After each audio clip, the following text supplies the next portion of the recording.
Subscribe பட்டனை அமுக்குங்க, bell பட்டனை அமுக்குங்க. வாழ்க வளமுடன். இப்படிக்கு பாட்டி வைத்தியம். வணக்கம்ப்பா, உங்க பாட்டி பேசுறேன். இப்ப கேள்வி பதிலுக்கான பதில சொல்றேன், கேட்டுக்கோங்க. ஜனா வெங்கடேஷ்ங்கிறவங்க கேட்டிருக்காங்க, தைராய்டு இருக்கவங்க திரிபலா பவுடர் யூஸ் பண்ணலாமான்னு கேட்டிருக்காங்க. யூஸ் பண்ணலாம்ப்பா. சுதாங்கிறவங்க கேட்டிருக்காங்க, காயத்துல நான் உருண்டை பண்ணி காட்டிருக்கேன், அது எவ்வளவு நாள் சாப்பிடணும்னு கேட்டிருக்காங்க. நீங்க வாயு தொந்தரவு இருந்தா 3 நாள் சாப்பிடுங்க. 3 நாள்ல சரியா போயிடும். அது நீங்க டெய்லி சாப்பிடணும்னு அவசியம் இல்லை. திருப்பி உங்களுக்கு வாயு பிரச்சனை வந்துச்சுன்னா 3 நாள் சாப்பிடுங்க, சரியா போயிடும். பார்வதிங்கிறவங்க கேட்டிருக்காங்கப்பா, முகத்துல மங்கு இருக்குது, அது என்ன செய்யறதுன்னு கேட்டிருக்காங்க.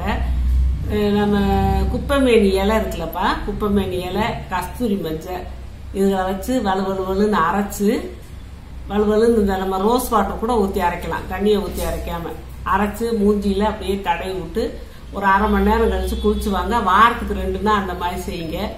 அப்புறம் கொஞ்சம் சரியான பிறகு வாரம் ஒரு தடவை கூட செய்யுங்க. மங்கு கட்டாயம் போயிடும். மங்கு இருந்தா கஷ்டமா இருக்கும்ப்பா, வெளியே போக செய்யக்கூட.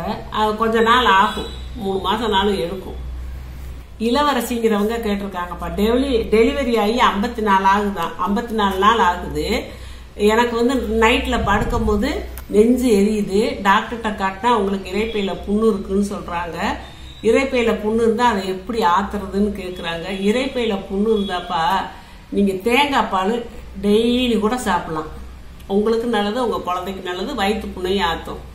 அப்புறம் இந்த மணத்தக்காளி கீரை கூட்டு வச்சு அதை சாப்பிடலாம். பச்சை மணத்தக்காளி கீரை இவ்வளவு எடுத்து அந்த கொழுந்தா எடுத்து நல்லா கழுவிட்டு 2-3 தடவை கழுவிட்டு நல்லா மென்னு முழுங்க, அந்த இது சரியா போயிடும். நீங்க பழங்கள்லாம் நல்லா சேர்த்துக்கோங்க. கொஞ்சம் காரம் ரொம்ப சேர்க்காம உங்க காரத்துக்கு மிளகு போட்டு சேர்த்துக்கோங்க. இப்படி எல்லாம் இருந்தா கொஞ்ச நாள்ல உங்களுக்கு அந்த வயிற்று புண்ணு சரியாயிருப்பா. சசிகலாங்கிறவங்க கேட்டிருக்காங்க, அவங்களுக்கு வலி தாங்க முடியலையா, முடக்குவாதமா, அதுக்கு ட்ரீட்மெண்ட் சொல்லுங்கன்னு கேட்டிருக்காங்க. திரிகடுகம் சூரணம் இருக்குப்பா, நீங்க செய்யல கடையில வாங்கிக்கோங்க, நான் அடுத்து யூடியூப்ல போடுறேன், அதை பார்த்துக்கிட்டு நீங்க கையில வீட்டுல செஞ்சுக்கோங்க. அதை எடுத்து காலையிலயும் சாயந்தரமும் ஒரு அரை டீஸ்பூன் எடுத்து தண்ணியில கலக்கி குடிங்க. அப்புறம் இந்த ரொம்ப மூட்டு வலிச்சுன்னா இந்த எருக்க இலைய வெந்நீல கொதிக்க வச்சு, அது நான் யூடியூப்ல போட்டிருக்கேன், மூட்டு வலிக்கு எப்படி ஒத்தனம் கொடுக்கறதுன்னு, அதை பார்த்து நீங்க செஞ்சுக்கோங்க. முடக்கத்தான் கீரைய சாப்பிடுங்க, அதுவும் நான் யூடியூப்ல நிறைய போட்டிருக்கேன். முடக்கத்தான் தோசை, முடக்கத்தான் சூப் எல்லாம் போட்டிருக்கேன், அதை பார்த்து நீங்க செஞ்சுக்கிட்டே வந்தீங்கன்னா சரியா போயிடும். முருங்கைக்கீரை நல்லா வாரத்துக்கு 3 தடவை சேர்த்துக்கோங்க. எலும்புல அந்த பலம் இல்லாட்டிக்கா அந்த மாதிரிலாம் வருது, அதுக்கு தான் நான் சொல்றேன். எலும்பு சூப் கூட சேர்த்துக்கோங்க. பாங்கிறவங்க கேட்டிருக்காங்கப்பா, டெலிவரி ஆகி 1 வருஷம் ஆகுதான், இன்னும் பீரியட்ஸ் ஆகலன்னு கேட்டிருக்காங்க. அது ஒரு சிலருக்கு அவங்க வம்ச வழியா வர்றது பாப்பா. ஒவ்வொருத்தருக்கு 6 மாசத்துல, ஒருத்தருக்கு அடுத்த மாசமே வந்துடும், 1 மாசத்துல வரும், ஒருத்தருக்கு 6 மாசம். குழந்தைக்கு பால் கொடுத்துக்கிட்டு இருந்தா கொஞ்சம் லேட் ஆகும். 1 வருஷம், நான் 1.5 வருஷத்து 2 வருஷத்து வரைக்கும் பால் கொடுத்தா கூட ஒவ்வொருத்தருக்கு வராதுப்பா. இதை பத்தி நீங்க ஒர்ரி பண்ண வேணாம். சித்ரா மீனாளுங்கிறவங்க கேட்டிருக்காங்க, அந்த சகல நோய்க்கான பொடி, அந்த 3 ஓமம், வெந்தயம், கரிஞ்சீரகம் கலந்த பொடியை நான் சாப்பிட்டுக்கிட்டு இருக்கேன், இது கூட அந்த திரிபலா சோளத்தை சாப்பிடலாமான்னு கேக்குறாங்க. அதை நிப்பாட்டிட்டு கூட சாப்பிடுங்கப்பா. அந்த நீங்க தயார் பண்ணி வச்சிருக்க பொடி தீர்ந்து போச்சுன்னா அதை நிப்பாட்டிட்டு இதை ஒரு திரிபலா பொடியை ஒரு 48 நாள் சாப்பிட்டா போதும். அப்புறம் நீங்க அந்த ஓமம், கரிஞ்சீரகம் பொடி அப்புறம் நீங்க ரெகுலரா ஆரம்பிச்சுக்கோங்க. சுகன்யாங்கிறவங்க கேட்டிருக்காங்க, தேங்காய் பால் அதிகமா செஞ்சு ஸ்டோர் பண்ணி வைக்கலாமான்னு கேக்குறாங்க. வேணாம்ப்பா, தேங்காய் பால் கெட்டு போயிடும், அப்பைக்கப்பா ரெடி பண்ணி சாப்பிடறதா நல்லது. தேமோட் ஜிப்ரிங்கிறவங்க கேட்டிருக்காங்கப்பா, அவங்க தினமும் அந்த திரிபலா மாத்திரை 5.50 மில்லிகிராம் மாத்திரை 4 எடுத்துக்கிறாங்களாம். அவங்களுக்கு இன்னும் சரியா அது பலன் தெரியலையா, கூட கொஞ்சம் எடுத்துக்கலாமான்னு கேக்குறாங்க. கூட எல்லாம் எடுக்க வேண்டாம்ப்பா, நீங்க சாப்பிடுற அளவே சாப்பிடுங்க, ரொம்பவும் எடுத்துக்கிற கூடாது. கார்த்திங்கிறவங்க கேட்டிருக்காங்கப்பா, அல்சர்காரங்க கோகனட் மில்க் டெய்லி எடுத்துக்கலாமான்னு கேட்டிருக்காங்க. தேங்காய் பால் ரொம்ப நல்லதுப்பா அல்சருக்கு.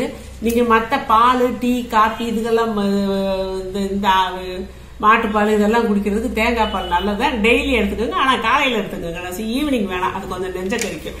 கிறிஸ்ட் ஜெயராணிங்கிறவங்க கேட்டிருக்காங்க, குழந்தை எதிர்பார்க்கிறவங்க இந்த அனைத்து நோய்க்கும் ஒரு காப்பி போட்டிருக்கேன் நான் வராம இருக்கிறதுக்கு, அந்த காப்பி குடிக்கலாமான்னு கேட்டிருக்காங்க.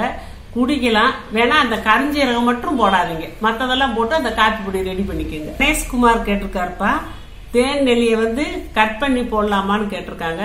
கட் பண்ணி போடலாம். ஆனா நான் போட்டது அப்படியே உருண்டை உருண்டையா இருந்தா நல்லா இருக்குமே, அப்படியே ஒரு நெல்லிக்காய் எடுத்து சாப்பிடலாமேன்னு போட்டேன். நீங்க கட் பண்ணி போட்டா ஸ்பூன்ல ஒரு அளவு வச்சு ஒரு ஸ்பூன் எடுத்து வாயில போட்டுக்கோங்க. அர்ஜுன்கிறவங்க கேட்டிருக்காங்கப்பா, தொப்பை குறையிற கஷாயம் போட்டிருக்கீங்களே, ஒரு வாரத்துல குறையுமா ஒரு மாசத்துல குறையுமான்னு கேட்டிருக்காங்க. ஒரு வாரத்துல கொஞ்சம் தெரியும், இம்ப்ரூவ்மெண்ட் தெரியும். ஆனா நம்ம இருக்கிற விதமா இருக்கணும். நம்ம இது சாப்பிட்றோமே அப்படின்னு போட்டு மற்றதெல்லாம் சாப்பிடக்கூடாது. மற்றெல்லாம் பக்குவமா இருந்தீங்கன்னா உங்களுக்கு ஒரு மாசத்துல நல்லாவே உங்களுக்கு தெரியும்ப்பா. முகமது பாசல் கேக்குறாங்கப்பா, காதியில தேன் வாங்கினா நல்லதா அப்படின்னு கேக்குறாங்க. காதியில வாங்கினா கொஞ்சம் நம்பிக்கையா இருக்கும்பா. யுவராஜுங்கிறவர் கேட்டிருக்காரு, நான் சந்தேகம், நீங்க எந்த சந்தேகமே எனக்கு சொல்லல, நிறைய தடவை கேட்டிருப்பாரு போல. அப்படி கேட்டிருந்தா நான் வரிசையா சொல்லிக்கிட்டு தாப்பா வர்றேன், இதுல பாருங்க, இல்லாட்டி இன்னொருக்கு ஏதாவது சந்தேகம் தான் கேளுங்க, ஏதாவது விட்டு போயிருச்சுன்னா நான் அடுத்து சொல்லிடுறேன்ப்பா. சீதா கந்தராஜுங்கிறவங்க கேட்டிருக்காங்க, ஃபேட்டி லிவருக்கு என்ன மருந்துன்னு கேட்டிருக்காங்க. ஃபேட்டி லிவருக்கு வந்துப்பா நான் சுக்கு லேகியம் போட்டிருக்கேன், இஞ்சி லேகியம் போட்டிருக்கேன். இதெல்லாம் நீங்க ரெடி பண்ணி சாப்பிட்டுட்டு கொஞ்சம் எண்ணெய் பலாரத்தை எல்லாம் குறைச்சிக்கிட்டு இயற்கை உணவு ஒரு தடவை சாப்பிட்டுக்கிட்டு 3 நேரத்துல ஒரு நேரம் இயற்கை உணவை சாப்பிட்டுக்கிட்டு இந்த மட்டன் சிக்கன் இதெல்லாம் குறைச்சிக்கிட்டு நீங்க மீன் உணவெல்லாம் சாப்பிட்டுக்கிட்டு இப்படியே இருந்தீங்கன்னா கீரைகள்லாம் நல்லா சாப்பிட்டு பழங்கள்லாம் சாப்பிட்டுட்டு இந்த இயற்கை உணவு நான் சேலட்டுகள்லாம் நிறைய போட்டிருக்கேன் யூடியூப்ல, அதெல்லாம் பார்த்துட்டு ஒரு நேரம் உணவை அதை நீங்க வச்சுக்கிட்டீங்கன்னா உங்களுக்கு ஃபேட்டி லிவர் கொஞ்சம் கொஞ்சமா குறைஞ்சிருப்பா. ஜோதி லட்சுமின்றவங்க திரிபுரா வந்து கர்ப்பிணிகள் எடுத்துக்கொள்ளலாமான்னு கேட்டிருக்காங்க. எடுத்துக்கலாம்ப்பா. அப்புறம் சாரதா சபிதா அப்படிங்கிறவங்க குழிப்பணியாரம் செஞ்சு காட்ட சொல்லியிருக்காங்க. நான் ஏற்கனவே குழிப்பணியாரம் செஞ்சு போட்டிருக்கேன்ப்பா, யூடியூப்ல பாருங்க. சபிதாங்கிறவங்களே திருப்பி கேட்டிருக்காங்க, இஞ்சி லேகியத்துல வந்து பனை வெள்ளத்துக்கு பதிலா தேன் சேர்க்கலாமான்னு கேட்டிருக்காங்க. பனை வெள்ளம் சேர்த்தாதப்ப நல்லா நம்ம அதை கிண்டி அந்த இது மாதிரி வர்றதுக்கு நல்லா இருக்கும், லேகிய மாதிரி வர்றதுக்கு. தேன் சேர்க்கறது எனக்கு அவ்வளவு ஒரு இது இல்லப்பா. தேன் வேணா கொஞ்சம் ஊத்திக்கலாம், ஆனா பனை வெள்ளத்துலதான் செய்யணும். வித்யாங்கிறவங்க கேட்டிருக்காங்க, அந்த ஃப்ரிட்ஜில் வைக்காம நார்த்தங்காய் ஊறுகாய் செஞ்சு காட்டியிருக்கேன். அதை வறுத்து அரைச்சது, கடுகு உப்பு வரமிளகா போட்டு அரைச்சப்பா, சீரகம் சேர்க்கலப்பா, கடுகு தான் சேர்த்துருக்கேன். மகேந்திரன் அப்படிங்கிறவங்க கேட்டிருக்காங்க, கண் நரம்பு வீக்கா இருக்குது, இந்த கண்ணோட நரம்பு வீக்கா இருக்குது, அதுக்கு ஏதாவது எக்ஸசைஸ் சொல்லுங்க அப்படின்னு கேட்டிருக்காங்க. நான் ஏற்கனவே அந்த கண்ணு இதை பத்தி போட்டிருக்கிறதுலே நான் அந்த எக்ஸசைஸ் எல்லாம் சொல்லியிருக்கேன்ப்பா. அந்த எக்ஸசைஸ் செஞ்சாலே போதும். நரம்பு வீக்கு, ரத்த ஓட்டத்துக்கு எல்லாத்துக்குமே அது நல்லது. கண்ணில் உள்ள ரத்த ஓட்டத்துக்கு எல்லாத்துக்குமே நான் கரெக்டா சொல்லியிருக்கேன். நீங்க வந்து அந்த எக்ஸசைஸும் செஞ்சுக்கிட்டு இந்த கேரட்டு, பப்பாளி, இப்படி மஞ்சள் கலரு சிவப்பு கலர் உள்ள காய்கறிகளை சாப்பிடுங்க, கீரைகளை சாப்பிடுங்க, முருங்கைக்கீரை நல்லா சேர்த்துக்கோங்க. கர்நாக்கில் உங்களுக்கு கண்ணு நல்லா இருப்பா. மூர்த்திங்கிறவங்க கேட்டிருக்காங்கப்பா, திரிபுரா சூரணத்தை பாலில் கலந்து குடிக்கலாமா, அதுக்கு விளக்கமா சொல்லுங்க அப்படின்னு கேட்டிருக்காங்க. திரிபுராவை பாலில் கலந்து குடிக்க கூடாதுப்பா. ஏன்னா அது நெல்லிக்காய், கடுக்காய், தாண்டிக்காய் 3 போட்டிருக்கு. அந்த நெல்லிக்காய், அந்த கடுக்காலாம் இந்த புளிப்பு எல்லாம், கடுக்காலாம் ஒரு 5 சுவையை கொண்டது. நெல்லிக்காய் புளிப்பு சுவை பாலில் போட்டீங்கன்னா திரிஞ்சு போயிடும். நீங்க அதனால சுடுதண்ணிலே குடிங்க. அம்பிலை நாயர் வந்து இங்கிலீஷ்லயாவது மலையாளத்திலயாவது இந்த பொருள்களை சொல்லுங்க அப்படிங்கிறாங்க. எனக்கு இங்கிலீஷ் தெரியாது, மலையாளமும் தெரியாதுப்பா. நாசி சிராஜ் கேட்டிருக்காருப்பா, இந்த இரும்பு கடாய் வந்து எவ்வளவு அப்படின்னு கேட்டிருக்காங்க. என்ன ஒரு 400-500 ரூபா இருக்கும்பா. ரொம்ப நாள் ஆகுது, எனக்கு ஞாபகம் இல்லை அது எவ்வளவுக்கு வாங்கினாங்கன்னு. எங்க மருமக தான் வாங்கிட்டு வந்துச்சு. ஆபிட் அகமது கேட்டிருக்காருப்பா, இந்த புளிக்காய்ச்சல்ல வந்து வேர்க்கலைய முழுசா தோலோட போட்டேன், அது ஏன் அப்படி தோலோட போட்டீங்க, தோல் எடுக்காம போட்டிருக்கலாம்னு கேட்டாங்க. நான் வந்து அந்த எண்ணெயில பச்சைக்கல்லையை தான் போடணும், தோலோட தான் வரும். தோலோட வந்தா நல்லதுதான், சத்தி எதுக்கு அந்த தோலை உரிச்சிட்டு போடணும் தான் அந்த தோலோட போட்டேன். உங்களுக்கு தேவைன்னா தோலை உரிச்சிட்டு கூட போடுங்க. நம்ம பச்சைக்கலையை தான் இப்ப எண்ணெயில போடணும். நான் ஏற்கனவே வறுத்து வச்சதுனால வறுத்து வச்சதுன்னு காட்டுறதுக்கு தான் தோலை பிரிச்சு காட்டினேன். தோலோட போடலாம்ப்பா. அபிலாஷின் ராஜ்குமார் கேட்டிருக்காங்க, அந்த ஸ்வீட் கார்ன்ல எப்படி நீங்க அதை பீல் பண்ணி தனித்தனியா எடுத்தீங்க, அந்த முத்துக்கெல்லாம் எப்படி தனியா எடுத்தீங்க அப்படின்னு கேக்குறாங்க. வந்து அந்த ஒரு லைனை எடுத்துடணும்ப்பா. ஒரு லைனை கொஞ்சம் கஷ்டமா தான் இருக்கும். ஃபர்ஸ்ட் இருந்து அப்படியே கொஞ்சம் கொஞ்சமா அப்படியே எடுத்துட்டு கஷ்டமா தான் இருக்கும். கத்தி வச்சு கூட எடுத்துட்டு அப்புறம் லைனா நம்ம கத்தியை வச்சு மடக்கி எடுத்தோம்னா அப்படியே ஊந்துரும்ப்பா போல போடாது. பிரசன்னாத் சாய் அப்படிங்கிறவர் கேட்டிருக்காரு, முகப்பருவு தழும்பு போக என்ன செய்யன்னு கேட்டிருக்காரு. முகப்பருவு தழும்பு போறதுக்குப்பா இது அரிசி மாவு கொஞ்சம் எடுத்துக்கோங்க. அரிசி மாவுனா ஒரு 2 கொஞ்சமாக தான் நான் சொல்றேன். அரிசி மாவு 2 டீஸ்பூன் எடுத்துக்கோங்க. அப்புறம் இந்த அரிசி மாவு 2 டீஸ்பூன் எடுத்துக்கோங்கப்பா. கடலை மாவு 2 டீஸ்பூன் எடுத்துக்கோங்கப்பா. முல்தானி மெட்டின்னு சொல்லி இந்த நாட்டு மருந்து கடையிலெல்லாம் கிடைக்கும். அது ஒரு வகையான மண். அது முகம் பாலிஷ் ஆகிறதுக்கெல்லாம் அது போடுவாங்க. அந்த முல்தானி மெட்டி 2 ஸ்பூன் எடுத்துக்கோங்க. ஒரு அளவு தான் சொல்கிறேன், உங்களுக்கு எவ்வளவு தேவையோ ஒரே அளவாக எடுத்து 3ஐயும் கலந்து வச்சுக்கோங்க.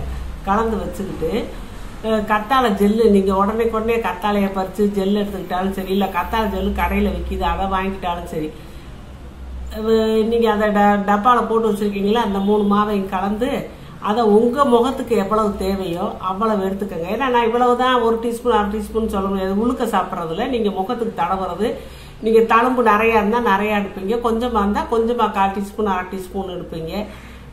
முகத்தில் நிறையா இருந்துச்சுன்னா 1 டீஸ்பூன் கூட எடுப்பீங்க. அந்த அளவு அந்த மாவை எடுத்து கிண்ணத்தில் போட்டுக்கிட்டு கத்தாழை ஜெல்லை அது ஒரு பேஸ்ட் மாதிரி வர அளவுக்கு கத்தாழை ஜெல்லை அதில் போட்டு, நீங்கள் கடையில் பாட்டிலில் கிடைக்கிறத வாங்கி வச்சு ஊற்றிட்டாலும் சரி, இல்லை ஃப்ரெஷ்ஷாக கத்தாழை கிடச்சுன்னா அதை கூட அந்த ஜெல்லை லேசாக அப்படியே எடுத்து தோலெல்லாம் சைடில் எடுத்துட்டு அந்த ஜெல்லை மட்டும் எடுத்து அதுக்குள்ளே போட்டு குழப்பிக்கிட்டு சும்மா 2 சொட்டு லெமன் சாறு அதில் ஊற்றி நல்லா குழப்பிக்கிட்டு அந்தந்த இடத்துல எங்கெங்கே தழும்பு இருக்கோ அந்தந்த இடத்துல வைக்கணும். முகம் பூரா தடவக்கூடாது. ஏன்னா நல்லா இருக்க முகம் இன்னும் கொஞ்சம் வெள்ளையாக காட்டும். அதனால அந்தந்த தழும்பு இருக்க இடத்துல இப்படி வைக்கணும். வச்சு நல்லா ஆற விடணும்ப்பா. அவசரப்பட்டு கழுவக்கூடாது. ஒருவேளை நீங்கள் ராத்திரி போட்டிங்கன்னா கொஞ்சம் ஆற விட்டு படுத்துட்டு காலையில் கழுவிட்டா ரொம்ப நல்லது. இப்படியே நீங்கள் டெய்லி செஞ்சுக்கிட்டு வந்தீங்கன்னா கொஞ்ச நாளில் அந்த தழும்பெல்லாம் மாறும். அதனால நீங்கள் அப்படி போடுங்க. பொம்பளை பிள்ளையில இருந்தால் அது கூட கொஞ்சம் கஸ்தூரி மஞ்சள் பொடியும் சேர்த்துக்கோங்க. அந்த பொடி கூட ஆம்பளை பிள்ளையில இருந்தால் அந்த மஞ்சள் பொடி சேர்க்காம இதை போட்டுக்கோங்க. கொஞ்ச நாளில் உங்களுக்கு முகம் பளபளப்பு கொடுக்கும். இந்த வைட்டமின் சி உள்ளது கேரட்டு இந்த மாதிரி சாப்பிட்டுக்கோங்க. கேரட்டெல்லாம் நீங்கள் நல்லா அடிக்கடி சாப்பிட்டுக்கோங்க. கேரட்டு வெள்ளரிக்காயெல்லாம் சாப்பிட்டீங்கன்னா உங்களுக்கு அந்த தழும்பு மறைகிறதுக்கு அந்த ஒரு ஷைனிங் கொடுக்கறதுக்கும் நல்லா இருக்கும். அந்த மாதிரி நீங்கள் சாப்பிட்டுக்கோங்கப்பா.